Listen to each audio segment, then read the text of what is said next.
gentlemen.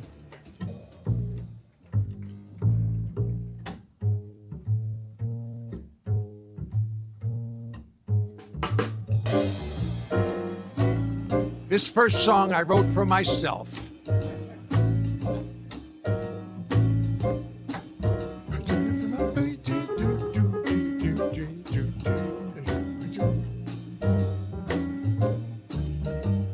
When you look in the mirror in the morning, I wonder what you see. 'Cause when I see you in the evening, you don't look so good to me. A poor soul all downtrodden and all wrapped up in his own misery.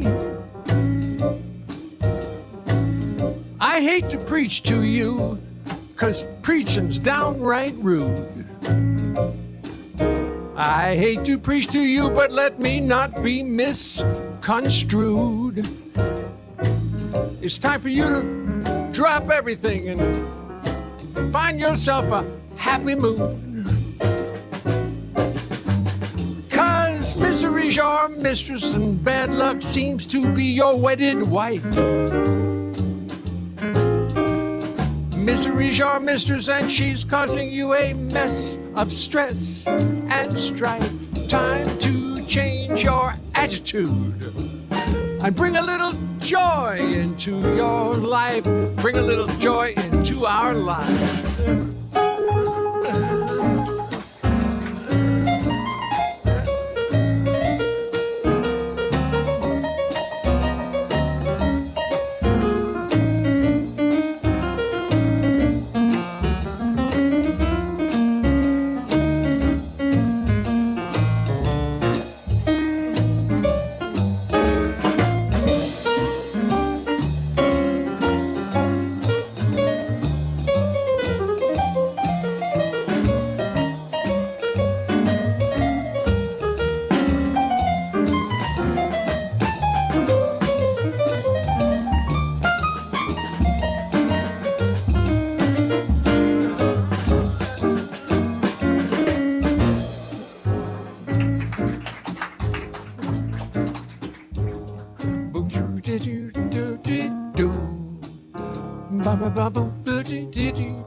And bad luck seems to be your wedded wife. Thank you very much. Thank you very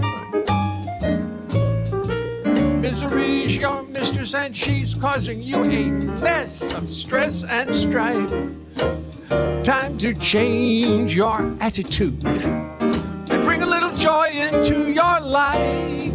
Into your life. Time to change your attitude and bring a little joy into your life, into your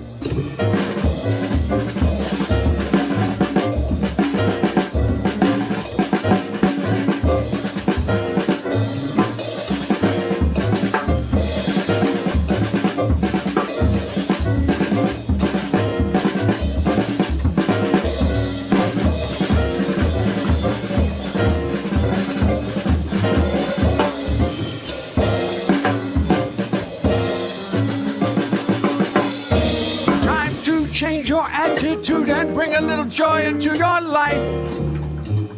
Time to change your attitude.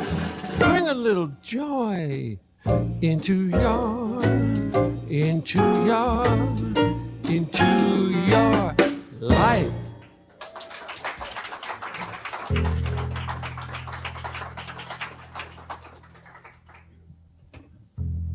My E string was out of tune. Now it's fine. I got the other three real fine. I kind of neglected the fourth one when I was tuning up. You see? That's an E minor 11th chord. If ever you want to tune a bass, just play an E minor 11th. It's an E minor with the fourth in the top, so it doesn't really fit the chord, but it's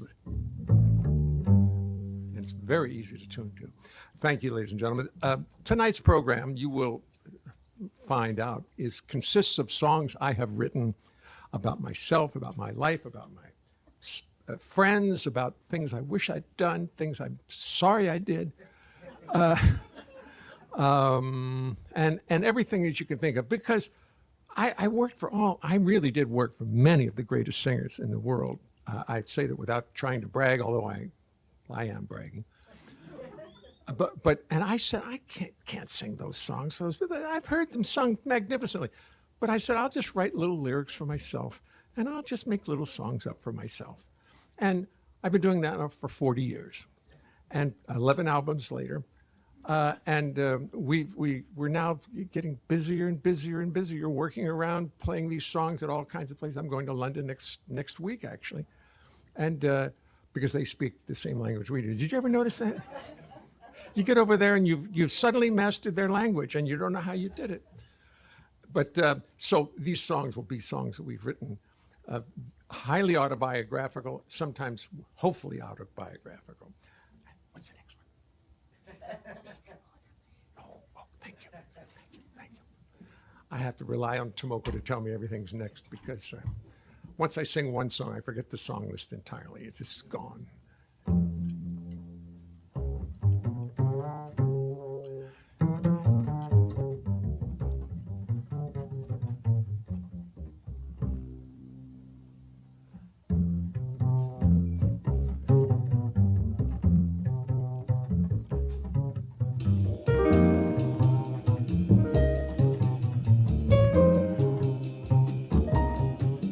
If you really, really want to cause some problems, if you really, really want to cause some pain, simply go down to your local airport and try to put a bass aboard a plane.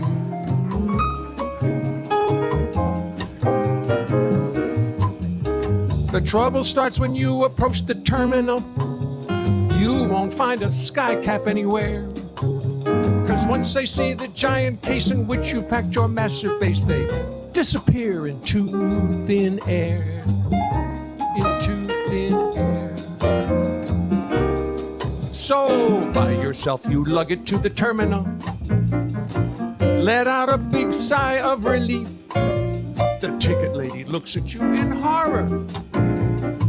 She stares at you in disbelief. She says, you're not going to put that on an airplane. It's just too large. It's just too big. Oh, too big, so you smile. She doesn't think you're funny. To her, you're just another sexist pig.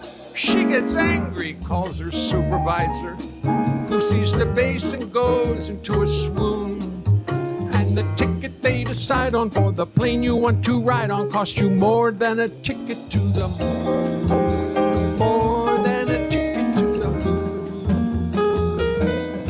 Of course, nowadays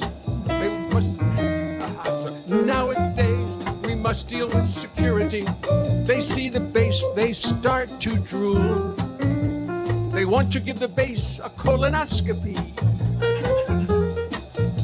I see almost all of you got that joke. Those of you who didn't get it, you will. You struggle to be cool. This is not the time for getting angry. This is not the time to cause a scene. This is when you must turn into Gandhi. Be calm,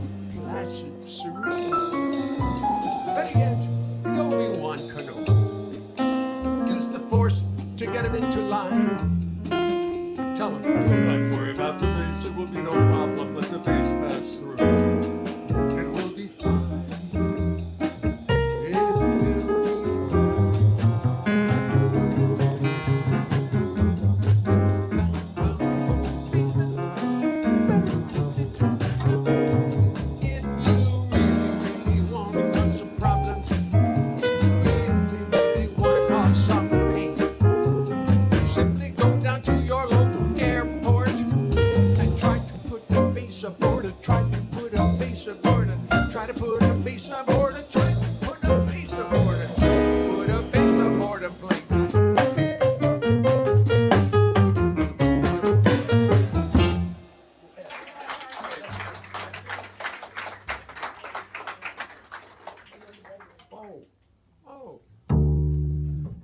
Tony Bennett told me, I should just stop right there, actually. Just bask in the glory. But I worked for Tony for a long time in the 70s, and then we worked every decade till just recently when he passed away. And he was a very supportive to me and to all musicians. And he was really a mensch. And he told me recently, Jay, when you do a concert, you've got to do one song. You got to do your San Francisco. And I laughed. I said, I don't have a San Francisco, Tony. I played it. It got 6 trillion airplays. But he was serious. He was serious. He wasn't kidding me. He said, no, you've got one song that you've got to do everywhere you play. It's your San Francisco. And he meant it. And I realized that he really was being very sincere with me. He said, you got to do it. So for Tony's sake, and I like the song. I love the song anyway, to tell you the truth. We'll play My San Francisco. The song starts off with me being asked to go to Los Angeles to play a convention. Just me and the bass, a convention. But the guy who ran it had my CD, and he said, I want you to do that. How much money do you want, he asked. I said, $10,000. Yeah, they laughed too, as a matter of fact. They came back with $500. All right. So I said, I'll lower my fee to $75 for you. He said, how's $500? I said I wasn't going to go for less than $5,000, and we finally settled for $500. Negotiating will get you everywhere. So they bought me a first-class ticket on TWA. I walked to the airport, went onto the airplane, sat down in first class, ordered a mimosa. Oh, boy. The bass player orders a mimosa. And a little white-haired gentleman walked on the plane, sat down right next to me, and everybody was agog, aghast, stunned at the person sitting next to me, like it was my pal sitting next to me in first class. It's a true story. Take my seat aboard the plane, and what is this I see? Leonard Bernstein comes aboard and sits right next to me. First class New York to LA, some things just work out right. I'll be sitting next to Leonard Bernstein this flight. Maybe I should just act like I do not recognize him. Be real cool and do my best not to antagonize him. Now we're rolling down the runway. Next stop is LA. I am nonchalant like I ride next to Lenny every day. Naturally, I turn to him against my own advice. Introduce myself and find that Lenny's very nice. Soon we start to chat and drink and talk about our lives. We talk about our children and our wives. But what a lovely fellow, what a lucky day. Me and Lenny side by side, New York to L.A.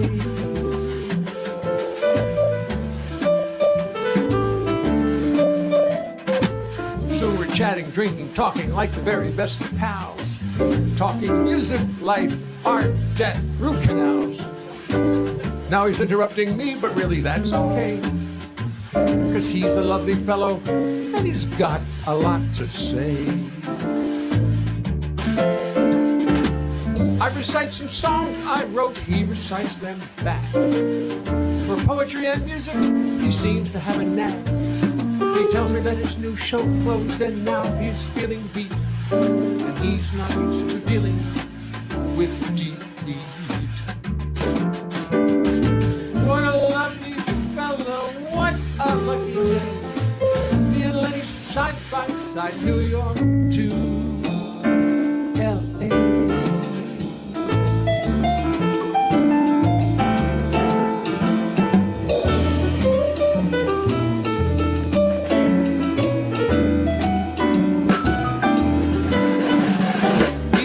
the London Times crossword, 10 minutes and he's through. Does the puzzle with his pen, I do not have a clue. What an intellectual, but a warm and friendly guy. We talk about the world below as we sail through the sky. Finally, I feel the airplane starting to descend, and I know this lovely day is coming to an end. Put our trays and seat backs up just like you're supposed to do. Land, bid my friend a fond adieu. What a lovely fellow, what a lucky day. Me and Lenny side by side, New York to LA. What a lovely fellow, though really I must say, I've not heard from Lenny since I left him in LA. Not a blessed word from Lenny since I left her in LA.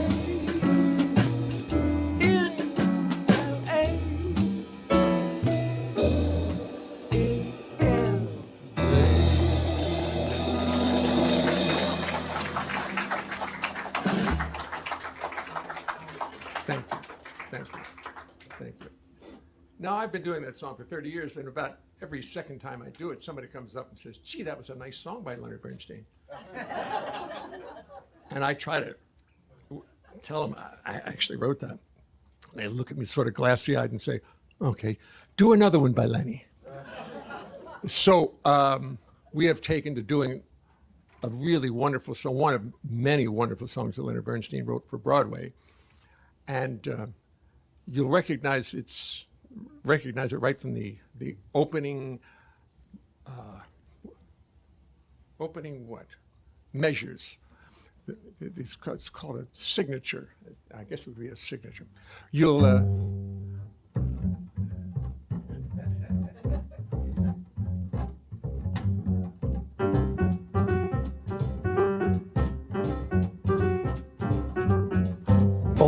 boy, crazy boy, stay cool, boy.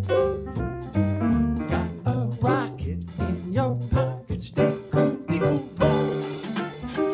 Don't get hot because you've got some high times ahead. Take it slow with Daddy, oh, you can live it up and down in bed. Boy, crazy boy, stay loose, boy.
Yes, good choice. we worked hard the other day mapping out this, and naturally, me being me, it falls apart very quickly when we get on the stage. But this one is actually, we planned this one. This song I wrote in 1984 after Rachel Carson's Silent Spring came out. And it was way ahead of its time. And now it's way behind its time. But we still like it because it's great fun to play. And it still means a lot, a great deal. We hope you'll enjoy this particular selection. 1, 2, 3, 2, 2, 3.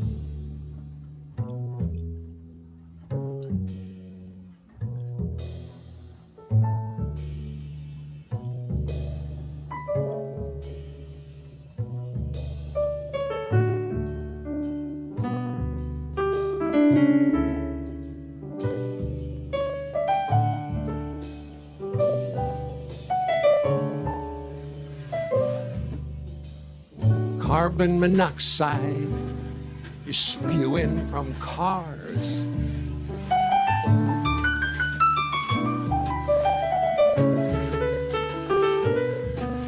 It blots out the sun. It blots out the stars.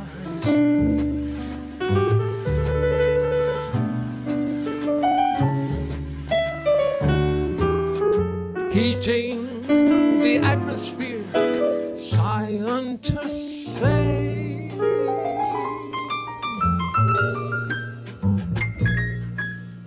melting the ice caps away.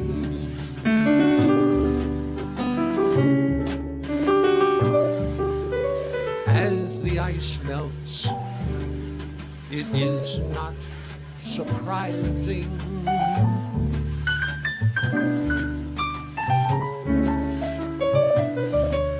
The oceans are ever so steadily rising.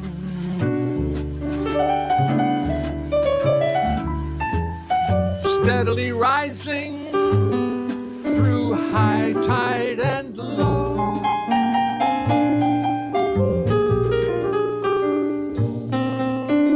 Florida will be first to go.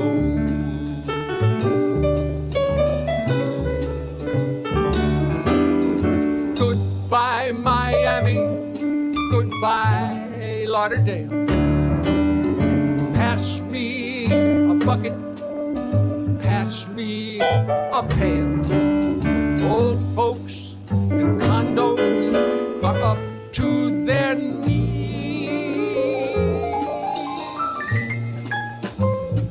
with the wind and the salt and the sea. Goodbye, Miami. Goodbye, Sarasota. The Gulf Coast now reaches Pierre, North Dakota. Tampa is damper than ever before.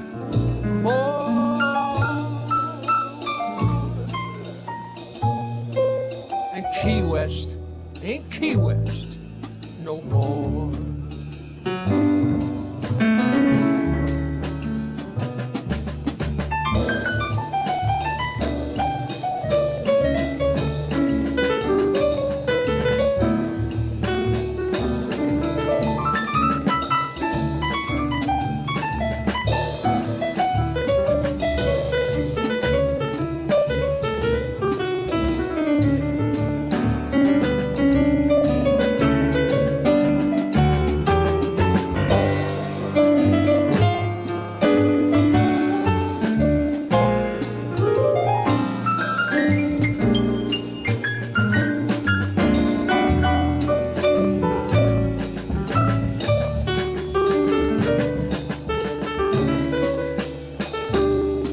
There'll be no need to worry about air pollution.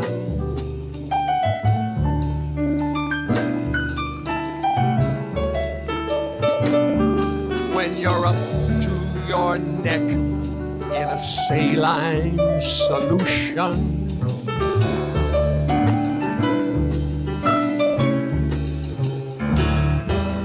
The tops of the toll booths are all that you see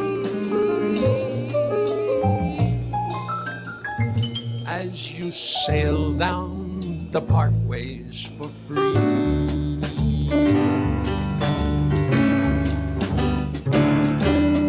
Goodbye, Miami. Goodbye to St. Pete. The ocean has risen to about 30 feet. Tops of the toll booths are all that you see as you sail down the parkways for free. Goodbye, Miami. Goodbye, Lauderdale. Pass me a bucket. Pass me a pail. Old folks, condos, are up to their knees with the wind and the sun and the sea.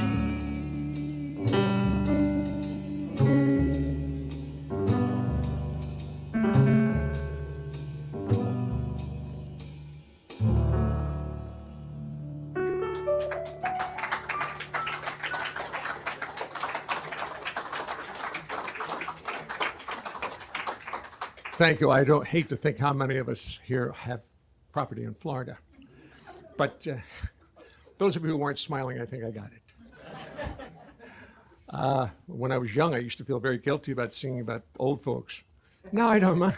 No, it's fine. No, somehow it's not such a big deal to me anymore. Oh, yes. This is the song, the very first song that Tomoko and I played together. We were working for Marlene Verplanck, who many of you probably knew or knew of or heard sing, but she was a wonderful singer. And she would have Tomoko play with her. And I would often play with her. I did a lot of recording with her. And we were sitting outside one time at a festival somewhere down south in New Jersey at some point, and it was windy as hell, and there was trains going by behind us, about 100 yards behind us. As we're trying to play, and all of a sudden your bass sounds like, you can't hear anything, you can't. But Tomoko just hung in there and played so beautifully. I said, I've got to get this young lady to play with my group. She is so good, and she swings so much. Yes. And Vito Lesczak has a storied career as a drummer. One of his top, is, in my opinion, was with the great singer Andy Bay, with whom he toured and made several records with, and he works constantly in New York. I think he worked recently with Paul Simon and things like that. So I call him Mr. Lesczak. Vito Lesczak. Oh, yes, and this is the song that we played. Now, it has a very difficult bridge. The bridge is, you probably know what the bridge is, the middle section of the song. But this is very difficult because I just made it go down in tritones. Do, do, do, do, do, do, do, do. And I said, okay, folks, improvise on that. And I swear I had had many people play on this, but Tomoko just, as you heard the other night, ate it up. Tomoko ate up the bridge. I went, no. I wasn't hungry. No, yeah. And it's, the song came about because I was playing at the Village Gate, and one night, it was like the hardest night you could imagine to play there. The people were throwing food at each other. Everybody was quite drunk. And of course, that was back when everybody smoked. So it was a very difficult night. And after our sets, I went out into the garden, as it were, and wrote this lyric without any need for any editing. It just came flying out.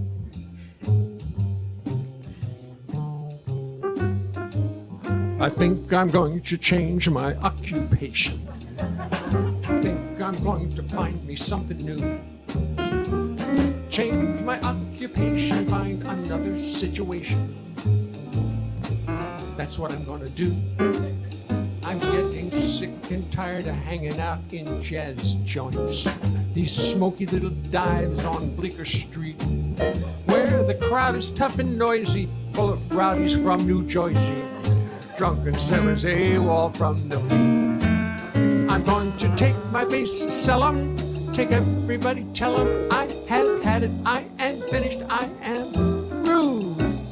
The scene is too chaotic, I'm getting too neurotic. The redeeming social values are too few.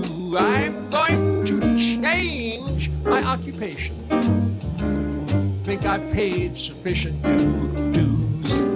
Don't know if I can take it, don't know if I can make it through another chorus of the blues. I'm gonna find me something new.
the constant mayhem and little dive filled up with smoke.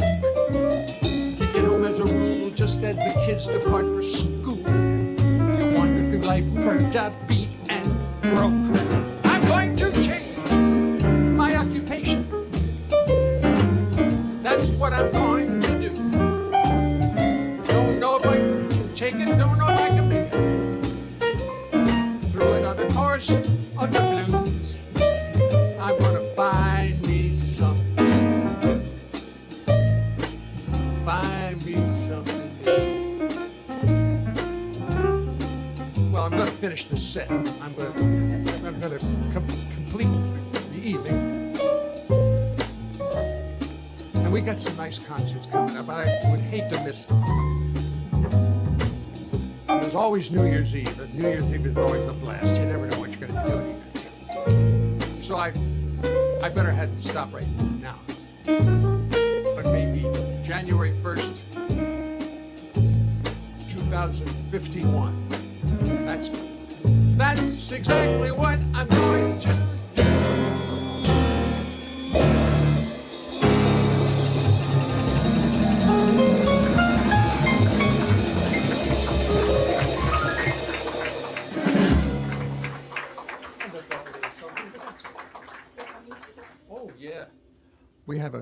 We all had a mutual friend who used to go out in Central Park and look for UFOs. He didn't just sort of imagine them, he was looking for them. And I said, fine. So he has left us now. He's gone to that UFO place in the sky, I suppose, but his song remains. I wrote this song for him. A 1 and 2 and 1 and 2 and.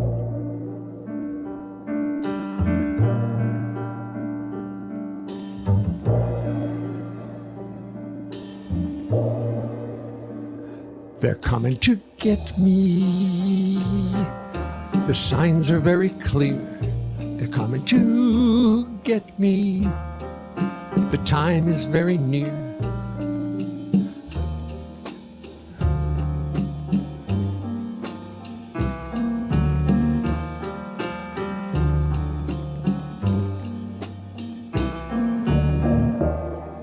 The signs are very clear. They'll soon be here, and they're coming to get me. They're coming to get me. There's no need for alarm. They're coming to get me. They will cause no harm. Listen, you can hear the cosmic clatter of neutron engines spewing antimatter. I can hear them in my room. I first heard them in the womb, and they're coming to get me. They first came for me when I was small. My parents did not understand at all. I wished to go, but they would not let me, and that upset me. It upset me.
They're coming to get me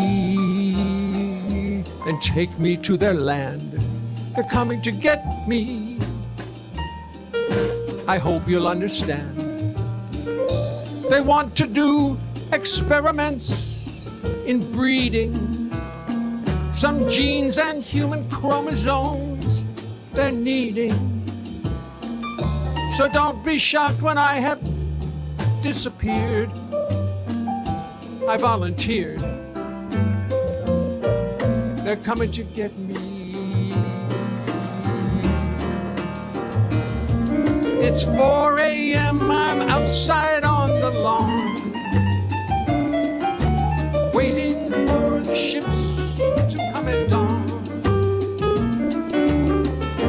I know you think I'm overzealous, but you're just jealous, 'cause they're coming to.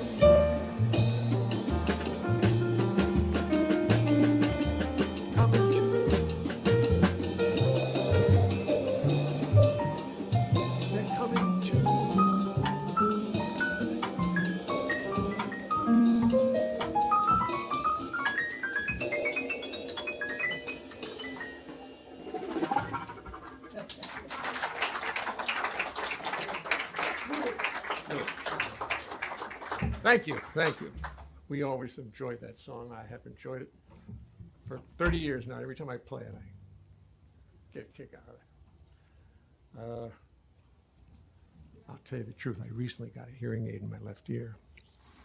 And when my left ear finally heard that song, he asked my editor, "That's a nice song, who wrote that?" And they had to have a little conversation. He wrote it, he said, he wrote it. I know you haven't heard it, but I sort of heard it, but I didn't hear the lyrics. That's what happens when you let a firecracker go off near your ear when you're 10 years old. Boom. So, anyway, I always like to tell that story. Oh yes, I was 12 years old. My hearing was back, and I went to hear Duke Ellington's band. And I sat in the front row. And I was 12. My brother was 15. We sat there. And Duke Ellington walked in, the band wasn't there, and Duke Ellington sat down at the piano and started playing and writing. The bass player, I don't remember who the bass player was. He came and Duke and him started playing a little blues together, just a little blues. It was nice, it was lovely. I said, "Is this the band? Is this it?" And then Louis Bellson walked in. And this was a whole black nightclub. It was in western Baltimore. And Louis was the only white person in the band, and he saw these two white kids sitting there, and he takes his sticks and hits me on the head, plays a little paradiddle on my head just for the heck of it, goes up and plays. And then the rest of the band files in slowly. Everybody's taking a chorus on these same blues, and the band's starting to really get crazy. I'm listening to it. I'm 12 years old. I never heard a big band up close. And all of a sudden they break into rock and rhythm. And I just fell over in my chair. I couldn't believe it. And then when Louis left the stand, he took his sticks and gave them to me, and he walked out. And then 20 years later, I was working with Louis. And I told him the story. He says, "Where are those sticks?" I've got them, Louis. I've got them. Anyway, then recently I started working with Louis a lot, and we started playing all kinds of gigs all over the world. And one night, for some reason, we got cast at the Pierre Hotel in New York. Now, the Pierre Hotel is not a Louis Bellson music hotel. It is a society hotel, distinctly society hotel. Well, we walked into the ballroom, and we said, "What are we doing here? What is this?" So we quickly went through the book and started taking all the songs out that were raucous, and we did a lot of things as foxtrots, and it was actually working. It was actually working. The people were dancing, having a good time. I mean, we were so proud of ourselves. We made it work. But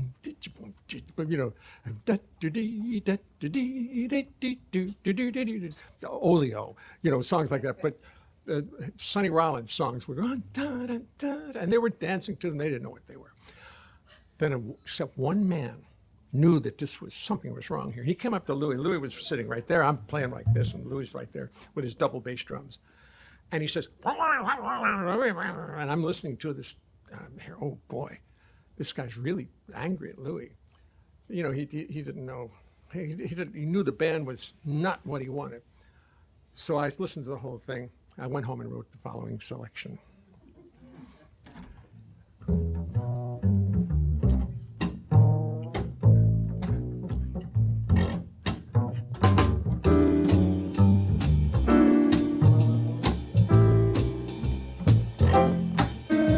Hear the pretty music, see the people dancing. It's Louis Bellson's band up on the stage. Music great for dancing, singing and romancing, but tonight the foxtrot is the rage. Suddenly a grouchy man with silver hair comes to the stand and fires off a warning cannon. He says he's a big contributor to this affair and he wants us to play like Lester Lannon. This guy don't know from Louis Bellson and he couldn't care less. And he proceeds to make this solemn vow. He knows what we're being paid and all of it will be mislaid unless we play some Lester Lannon now. Play some Lester Lannon now.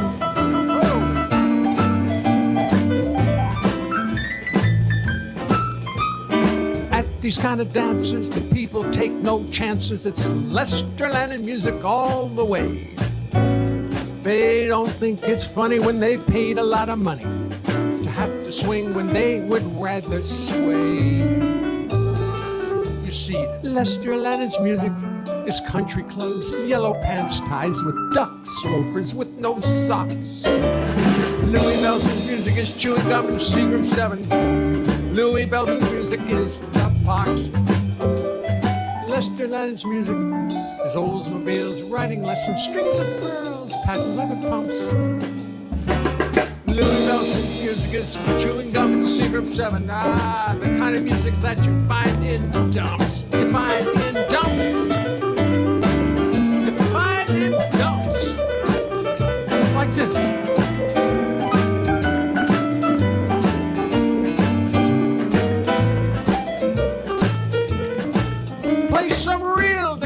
Screams the man with silver hair. He is so bugged that he could snap. He says, I don't care who, I don't care how, you better play my music now, because I can't dance a foxtrot to this crap. He walks away, he returns, he smolders, he burns. He finally says, listen to me, Louis Bellson. Heads are gonna roll around here unless you play my music. Better listen to me, well, son. So Louis nods and then proceeds to play a long drum solo, loud and long, just like he was deranged. I guess he figured if the man had paid to be unhappy, he should not be shortchanged. He should not be shortchanged. Oh, he should not be shortchanged. Well, the guy comes back. Louis stops him in his track. Louis finally says, hey, listen to me, well, son. Louis says, I'm sorry you are so upset. It fills me up with deep regret. I'm sorry you are but I'm sorry you blew all your loot, but listen to me, you old coot. Tonight you're gonna dance to Louis Bellson. That's Louiebell, son. Tonight you're gonna dance to Louis.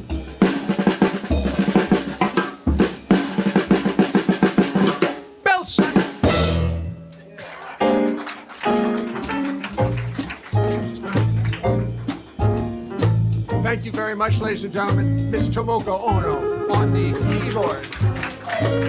Mr. Vito Lesczak on the drums. Yours truly, Jay Leonhart, thank you very much for being with us. You're a wonderful audience. It's great to see smiles when you're singing to people. Anyway, we thank you.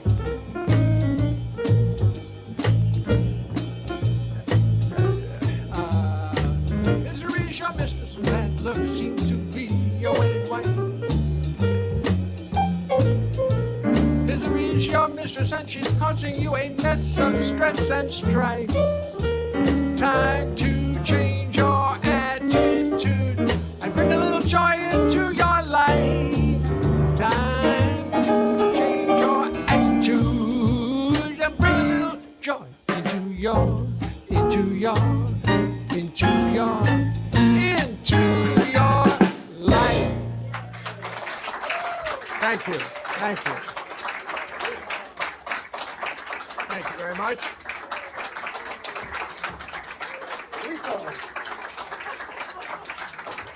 Thank you. And just another member of the audience just sat in the back and yelled, "Encore!" Oh, I wouldn't. Let's do Double Cross. Well, we'll leave them with that. See, here's Double Cross. Now, Double Cross, I was reading a lot of Robert Ludlum novels. You remember novels. They're different than iPads and phones. You can put a little marker into a novel, and it stays there, and you can then open back up where you were, and you can keep reading. Whereas with iPads and stuff, I always get lost. And I've tried to put the bookmarks on them, but they fall off. So I wrote a Robert Ludlum song anyway, because I loved Robert Ludlum. And the song needed to be a travelogue. It needed to be hard to understand. And the hero had to get the girl at the end of the book. At the end of the song, my song. So with those criteria in mind, here is my version of, well, it's my version. It's my song. What's the version? It's of the Double Cross. 1, 2, 1, 2, 3.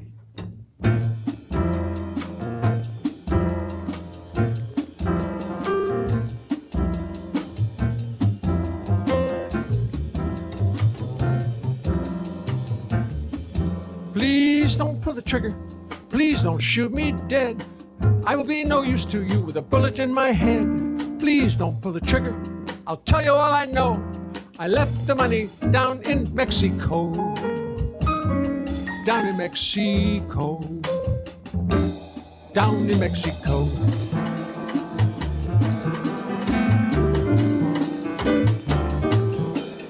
I was in Helsinki when you first met with Svetlana. I was in Nairobi when the fools had called you Buana. I was in Rio on the day that you got shot. I watched the bullets dancing off your yacht. I was in Bermuda when you sailed out to the reef. I shot the boat full of the men so hell-bent on your grief. But now the hangman has his evil eyes on you. He knows about the party in Peru.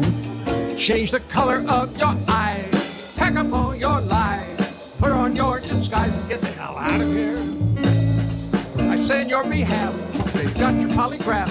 They know all about your laugh, so get the hell out of here. Out of here. Please don't pull the trigger. Please don't shoot me dead. I will be no use to you with a bullet in my head. Please don't pull the trigger. I'll tell you all I know. I gave the blueprints to an Eskimo. To an Eskimo.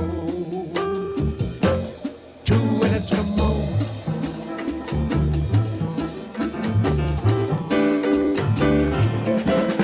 I was in New York riding in your limousine, doing all your dirty work so quiet and unseen. You go to Harlem and you do the dumbest thing. You shoot the man who wears the diamond ring. Hudson River barges full of diamonds, full of lies. Hudson River barges full of vermin, full of flies. So I negotiate, somehow you escape before they squash you like a grape. Change the color of your eyes, pack up all your lies, put on your disguise, get the hell out of here. Carlos has a plan, he's a very evil man. Like they say in Steely Dan, you better get out of here, out of here.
pull the trigger. Please don't shoot me dead. Please don't move a muscle now. Please don't turn your head.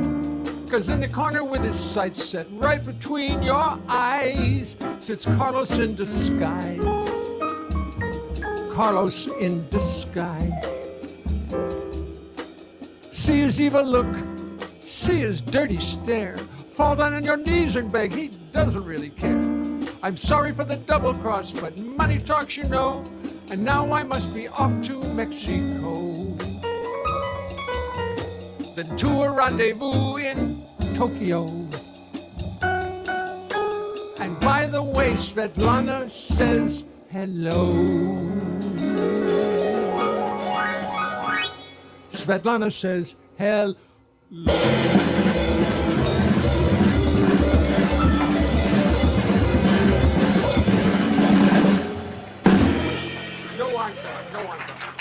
Thank you very much.